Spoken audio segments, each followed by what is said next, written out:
Quando eu fui religiosa, e eu fui religiosa por muitos anos, não só romana, religiosa evangélica.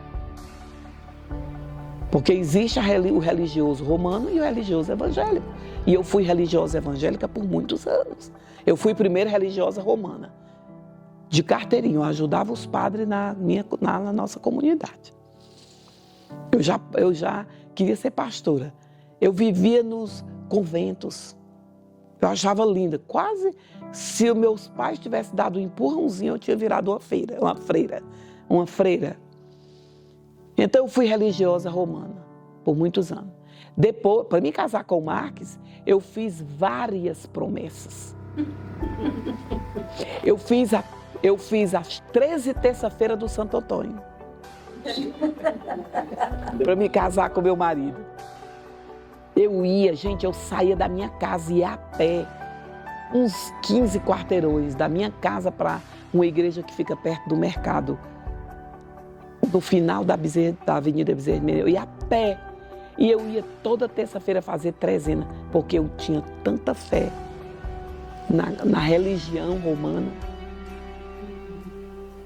Eu fiz várias. O meu quarto, ele tinha um altar encostado na parede, assim, uma pedrinha embutida com vários santos. Todos. Eu era extremamente religiosa.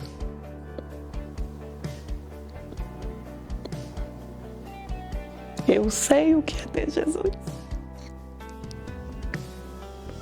E eu me converti porque eu olhei para a Bíblia e eu disse assim, lá em Êxodo capítulo 20, que diz, não adorarás ídolos feitos de pedra. Eu tinha um monte, e mais papel, e mais novena, um bocado de coisa. Eu disse, tá errado. Eu vou ficar com a Bíblia. Eu ajudava o padre, eu liderava a juventude, eu lia a homilia na missa, porque eu sempre fui doida por Jesus.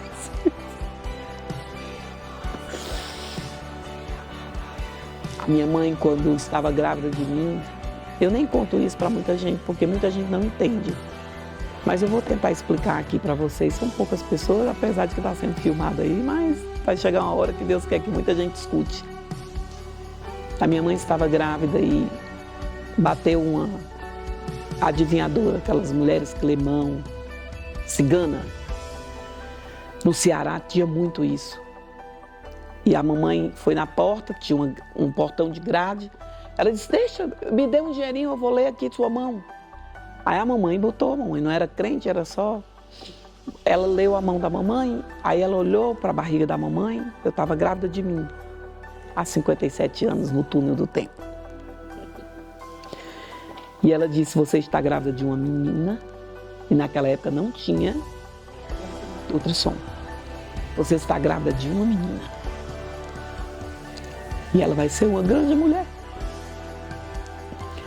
Ela vai andar nas nações e servir ao poderoso lá do céu.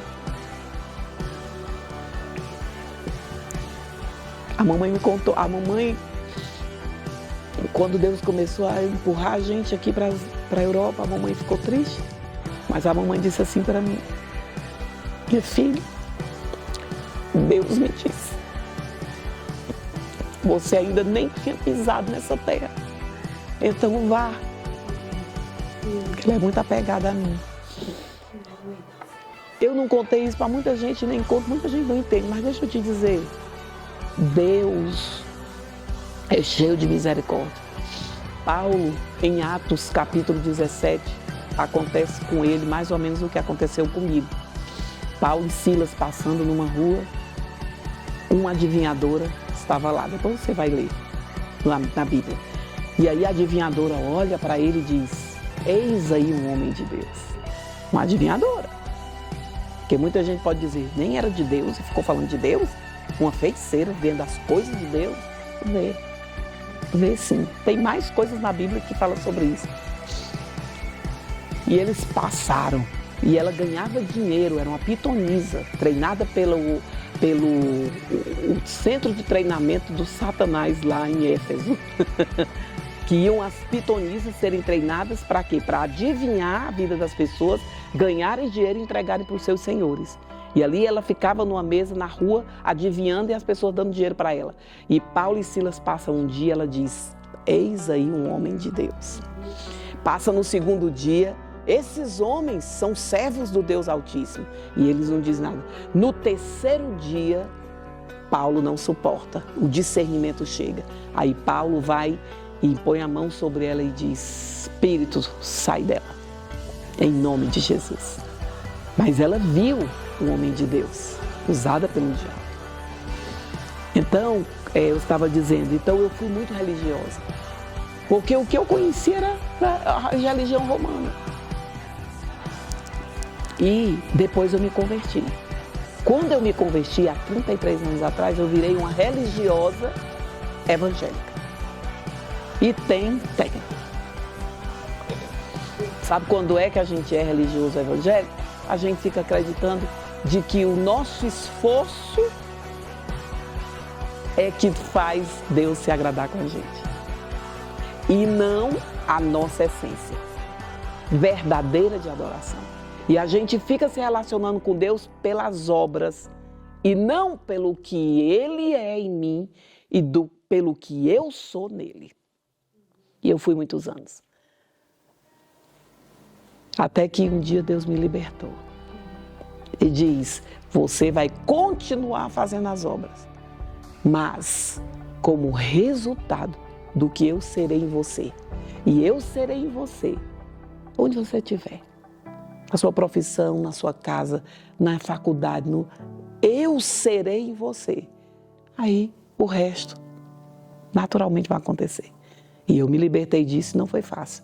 A libertação da religiosidade na vida do crente é um processo, porque ela vai desmontar a religiosidade, o legalismo, aquilo que Jesus disse quando ele chegou. Jesus, ele bateu direto com o legalismo, com a religiosidade nos crentes. Porque ele chega no cenário de Jerusalém, todo mundo apegado à palavra, todo mundo muito crente, e ele chega fazendo várias coisas que eles não entendiam.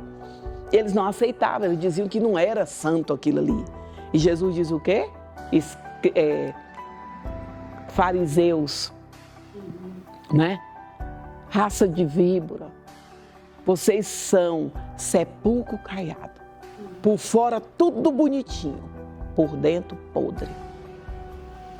E Jesus começa a bater de frente com a religiosidade. Vocês fazem questão de orar nas praças, né? Jesus estivesse aqui hoje, Jesus ia dizer, vocês fazem questão de estar nas plataformas dos grandes ministérios. Mas vocês estão para se mostrar, mas não estão para mostrar quem eu sou de verdade. E Jesus começou a dizer, hipócritas, fariseus, porque vocês dão dízimo, quando ele diz dão dízimo da murta, oferta da oliveira, mas vocês omitem a generosidade e a misericórdia para com os outros. Jesus começa a bater de frente. Jesus elogia a oferta daquela mulher com aquela pedrinha, com aquela moedinha, uma moedinha. Jesus vai e elogia uma moedinha de oferta. Ai, não era 1.000 euros, 1.000 francos. Era 1 franco. E Jesus vai elogiar e diz, essa oferta mexeu com o meu coração. É por quê? Porque ela deu tudo que ela tinha. Ela deu o melhor dela.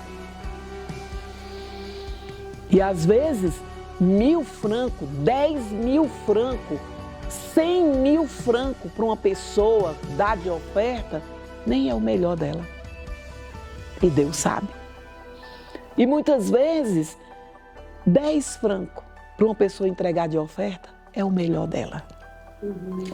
E é essa genuinidade, é essa essência de ter nascido de novo que Jesus espera de todos nós aqui na Suíça.